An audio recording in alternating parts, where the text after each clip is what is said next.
Assalamualaikum warahmatullahi wabarakatuh. Bismillah, alhamdulillah, wassalatu wassalamu ala rasulillahi sallallahu alaihi wasallam. Allahumma salli wa sallim wa barik ala sayyidina Muhammadinil fatih lima ughliq wal khatim lima sabaq nasiril haqqi bil haqqi wal hadi ila siratikal mustaqim sallallahu alaihi wa ala alihi wa sahbihi haqqa qadrihi wa miqdarihil azim. Rabbi syrah li sadri wa yassir li amri wahlul 'uqdatam min lisani yafqahu qawli. Puji serta syukur senantiasa kita panjatkan kehadirat Allah Subhanahu wa taala atas segala nikmat dan karunia hingga kita masih diberi kesempatan oleh Allah untuk menemukan Ramadan kembali. Semoga Allah berikan kekuatan, kesehatan bagi kita untuk menyelesaikan Ramadan, dan selesai Ramadan kita mendapatkan maghfirah dari Allah Subhanahu wa taala.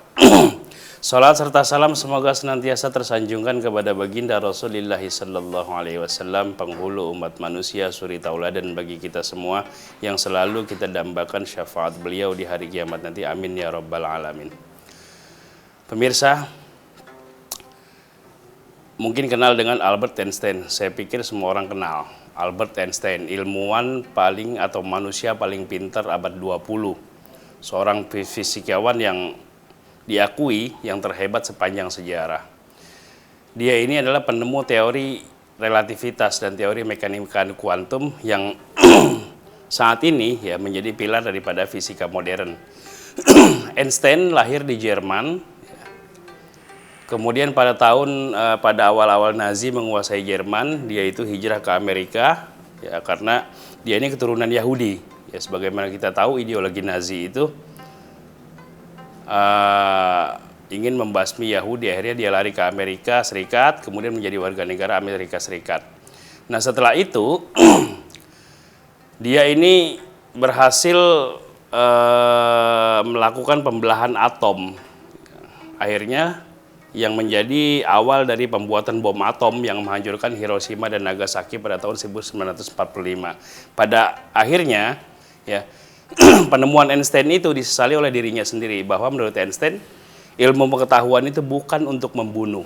Dia menyesali dan dia tidak mau lagi terlibat dalam proyek-proyek pembuatan bom nuklir kembali.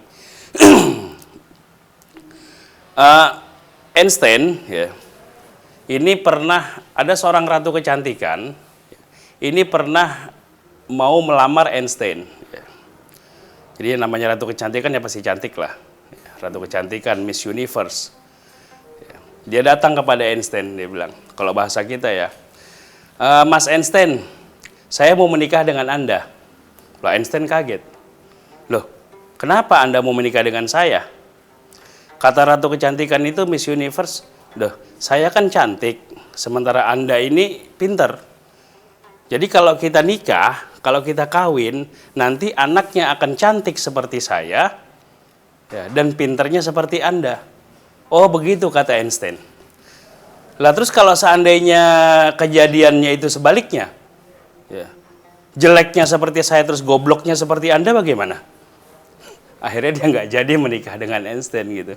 Nah dari ya ini kisah ini dapat kita pahami bahwa yang namanya takdir itu ada yang bisa berubah, ada yang tidak.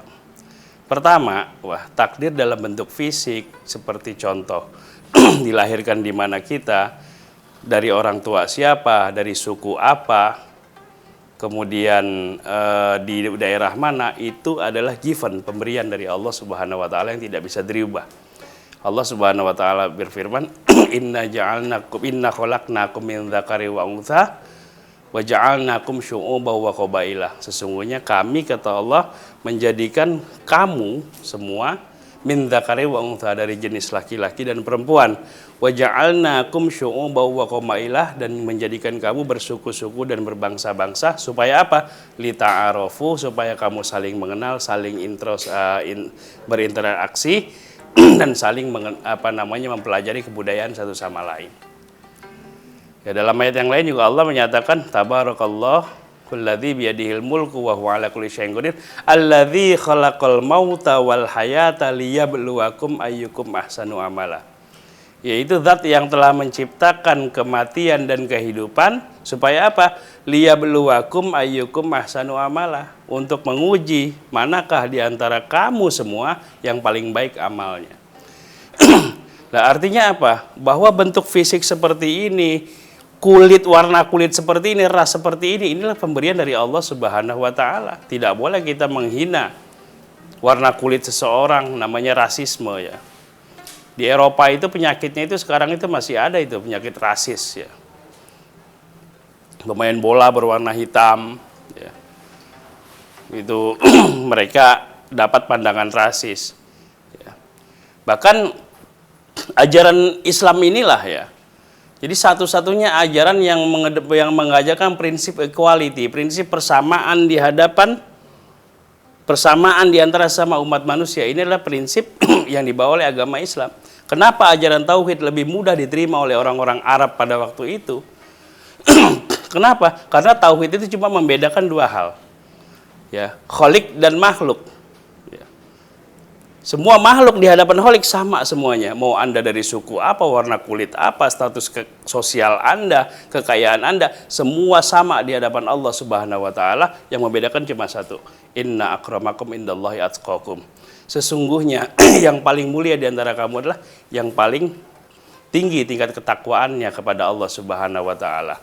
Jadi dulu orang-orang Arab itu seperti Abu Jahal, Abu Lahab dan abu-abu yang lainnya itu mereka tidak mau menerima ajaran Muhammad itu bukan karena ajaran ini tidak masuk akal. Ajaran tauhid itu ajaran yang paling mudah diterima oleh akal paling rendah sekalipun. Ya. Tapi karena mereka merasa eksistensi mereka terganggu oleh adanya ajaran tauhid. Kalau saya masuk Islam, kata Abu Jahal, berarti saya akan sama sejajar dengan Bilal yang budak. Kalau saya masuk Islam, kata Abu Lahab, berarti saya sama dengan Zaid bin Haritha, ya, orang susah. Ya. Dan Nabi Muhammad waktu itu mendobrak sistem sosial yang waktu itu, yang dibedakan berdasarkan kasta dan berdasarkan status sosial masing-masing. Inilah jawaban kenapa Islam mudah diterima oleh kalangan Arab, dan cuma 23 tahun Rasulullah SAW menyampaikan ajaran Islam, dan itu sangat sukses ya. Demikian yang bisa saya sampaikan. Wallahul muwaffiq ila aqwamit thoriq. Assalamualaikum warahmatullahi wabarakatuh.